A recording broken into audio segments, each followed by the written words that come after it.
freedom, loss of humanity. Now, you and I will truly be the same, Counselor. Kiss my ass. That's what I would have said. I would have told him straight up. Hi, folks. Welcome to the live lineup where you get my show, all these other great shows scrolling by for free. And now you get Glenn Greenwald live, who's a legit powerhouse as far as journalists go, right here at 7 p.m. right after my show. If you want to watch it all ad-free, sign up for Rumble. And here comes the menthol marbles. Already, one on the way here. Shouldn't have done it. Sign up for Rumble Premium. Don't forget to download the Rumble app. Today I'll be talking about, this is huge to me and to you people who know the truth. We've all known it on the right. No more green hoax. Well, who'd that come from? Well, Bill Gates. Didn't exactly say that, but he pretty much said, look, we're not going to die in 5 minutes. He said 8. No. Biden's auto pen has apparently ran wild and signed a lot of crap he had nothing to do with. We got one of the Kardashians. As you know, I don't do much pop culture. But once a Kardashian puts out a lollipop and it can improve your vagina somehow, I'm doing a story. Also, you got that communist asshole, Brandon Johnson, who pretends to be a politician in Chicago. He's upset because somebody used the term illegal alien. And that's about it. And a little tribute to one of my favorite football players that most of you probably don't know, who passed away yesterday. Played for the Oakland Raiders in the 70s, who became my team after they beat the Patriots in an AFC championship game in 76. I said, these guys are criminals and they cheat. I want to pull for them. And this defensive back, his name was George Atkinson. He passed away. It sort of shaped how I played, and a lot of people didn't approve. I don't have a problem with street thuggery for some reason on the football field, because all it is legalized by. Yes, he took it too far, and but he just did it. He was. We'll talk about it. Fuck it. I was up to 335, folks. Okay. Why? Well, I got a problem with sports. No need to be doing this at 63, but come on. Last night, by the way, yesterday was the one day that every major sport is in action. Football, baseball, hockey, basketball. They throw soccer in like it's a sport. You fucking... Who cares? But that's true. Isn't that a great... So it was a tribute to me, and I stayed up. First, I started off... Let me tell you my night. And well, first of all, I'll tell you about the dentist. Oh, that worked out great. Yeah, I got to have 2 teeth yanked here for some reason. I have a filling that split, and it split the tooth. I don't see that. I guess I know how to read x-ray. Who knows? I don't trust anybody. You know what I mean? And the one next to it is kind of wiggly. That's how old I am. They're just starting to get loose. But I'm in some serious pain here. And so, I'll be putting my turkey leg on Thanksgiving in a blender. The fuck? So those have to be yanked, and then I'm going to get a thing. I'm going the cheap way. They talked about implants. That takes almost a year. It's like 3 different stages, and it's like $7,000. I said, I will go toothless in the front before I pay $7,000. I don't give a shit. I want false teeth. They look nice. Oh, I guess veneers. Well, anyways, that's how that went. Still in pain. Got a colonoscopy coming up on Tuesday, so I have to clear it. I thought of this. I was proud of myself. I said, can I take, because the dentist will put me on antibiotics. So I said, should I call my doctor, see if I can be on antibiotics? Because they don't want you to take aspirin the week before and all these. Once again, overdoing it because we live in a litigious society. It's ridiculous. If I take a couple aspirin for a colonoscopy, I don't stick them up my ass anymore. Anymore. So I got to clear that. Plus, I get 3 emails from the colonoscopy place going, if you have any questions, call us. I've got 3 of those last 2 days. I've left a message, heard from nobody. Get better service at Jiffy Lube. No ass joke intended. It worked out pretty good. That's what I said to my dentist yesterday, Dallas. He's the most busiest guy. He looks like he's a sophomore in high school. And he's like really good at what he does. The place is booming. Every room, It's got about 8 rooms going. And I said when he came in, I go, it's like Jiffy Lube in here. You hear all this shit in the back. He thought that was hilarious. Ow! See? And let me tell you something, folks. I have a high tolerance of pain. I had to. My dad insisted on it when I was a kid. My brother could cry anytime he wanted. Motherfucker. Anyways, so that's that. Can't wait for that colonoscopy. There'll be another 10 minutes of material. And what was I going to tell you? Oh, last night, the sports night of I do the stories for the, after the show we did last night. I start when start pulling stories for today. And I get done around 9:30, quarter of 10, and I go out in the living room. So now I have the Boston Bruins recorded. The game's not over yet, but almost. Recording Monday Night Football, because it's important to get a 6 in the pool when your brother got a 12 and won the whole thing. And he's the commissioner. I'm calling for an investigation. He's kicking ass. He's number 1 in the whole season. God bless him. Bruins, World Series, Monday Night Football. So I watch the Bruins. That takes about an hour and a half when you fast forward through the commercials and shit. Now it's about 11:15. I go to the World Series. One of the instant classic. It was what I was hoping for. It's what we all hope for. If you're a sports fan, a baseball fan, you hope to see games like this. It's why I love sports. It's not scripted. People are actually doing it. And you're like, how is this not scripted? Anyways, I start to watch that. 4.5 hours I saved to tape the baseball game. I'm down to 2 minutes. It's 5-5 in the 10th. Thing runs out. I go, oh, fuck it. I jump over to Monday Night Football. And then I see a little thing. If you click on it, it'll give you, they say highlights, but this generation doesn't know what highlights mean. Highlights mean exactly that. The touchdowns, the turnovers. It's a highlight reel, I don't care what sport, should be no longer than about 7 minutes. I look at this, it's an hour and 5 minutes. They're showing an off tackle, a guy throw a ball out of bounds. Again, why? Advertising money, whatever the fuck. And they have commercials. So instead of watching the game in 3 hours, you can watch it 2 hours, 48 minutes. That's highlights. I start to watch that, right? In the middle of that, I flip over to Fox, where the game was, remembering I was watching a ball game. I forgot. That's where my memory is, folks. I forgot I was watching the World Series, but I assumed it was over and I missed the ending. I flip over to Fox just to double check. It's the 15th inning. It's still 5-5. And how it got to 5-5 was incredible. Just great plays in the field. Couple guys got thrown out at home. I mean, just great baseball. Oh, I want to throw a little detail in before I forget. Ohtani had 2 homers and 2 doubles. Nobody's got 4 extra base hits in a World Series game. He tied a guy 119 years ago that did it. I'll repeat that. He already hit 3 homers in a game and pitched, struck out 10 in 6 innings. 2 homers, 2 doubles. And he did something else. And anyways, so they're on the 15th inning. They're still playing. I'm watching that.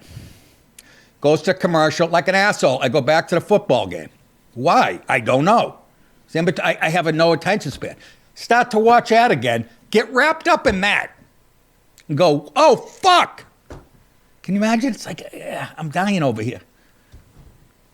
I go back. It's got to be over. I go back to Fox. It says 18th inning. They're in the fucking 18th inning. I go, I'm not leaving. I'm not leaving this fucking game. And I just told Dallas, I'm sitting there going, my wife went to bed 11 hours ago. Everybody on the East Coast is asleep. Who's responsible? Not immature. I'm sitting there in the dark by myself. And I'm saying to myself, Freddie Freeman's going to end this fucking thing because he did it last year. Guess who ended it in the bottom of the 18th? Freddie Freeman, walk-off homer. Only guy in Major League history to have 2 World Series walk-off homers. Clutch. El Clutcho. Not to mention, speaking of clutch, the Dodgers bring. I hope you guys like sports. I could be boring the shit. Tough. The Dodgers bring in a guy, big red-headed, red beard. Looked like a fucking healthy Louis C.K., only about 6'5". And they brought him up 4 days ago. And all I heard the announcer says the most pitches he's ever thrown is 30 in a game because he's a relief pitcher. I don't even know how many times or if he even pitched in the major leagues. So he comes in. They think they're going to get like a half inning out of him. They get four innings of giving up no runs. He's an automatic legend. And then Freddie Freeman does what he does. And instant classic. Instant. Even if it didn't, I told Dallas, even if it didn't go that long, the first 9 innings, 10 innings, the plays that were being made, and I'm like, these are clearly the two teams that belong here. There were like 3 plays from the outfield where they hit the cutoff man and they throw the guy out at the plate. There was a couple of those. There was a line drive. Freddie Freeman jumps up, gets his glove on it somehow, but it goes through his glove, and there was a guy on first. So that guy on first looks back, and he sees the ball rolling into right field a little bit, so he tries to go all the way to third. The second baseman was right near Freddie Freeman, bends down, slides, picks it up, and fires a dart to third and gets the guy. Shit like that. Anyways. Again, if you're a woman or gay, I'm bored the shit out of you. Or both. So 3:35, I hit the sack. Went back, the Chiefs covered. Anyways, the Chiefs covered. What's that? Sounds like a line from a movie. Oh, and it's from Quint from Jaws. Anyways, we delivered the bomb. One more note to that. Ohtani, he's the starting pitcher tonight. The game went 18 innings. He's got a starting pitcher tonight. Less than 24 hours later, he's got to start on the mound. And please, John Smoltz, you're a good guy. You were a Hall of Famer. And you played for the Red Sox at the end of career, and I still like you, but you overanalyze. Somebody, please. And this guy, Joe Davis, is a young guy, so he just fucking leads them on. John, they analyze each pitch. Does anybody, please, somebody out there, write me a letter. I'll give you my home address so I'm not crazy. People don't notice this shit anymore.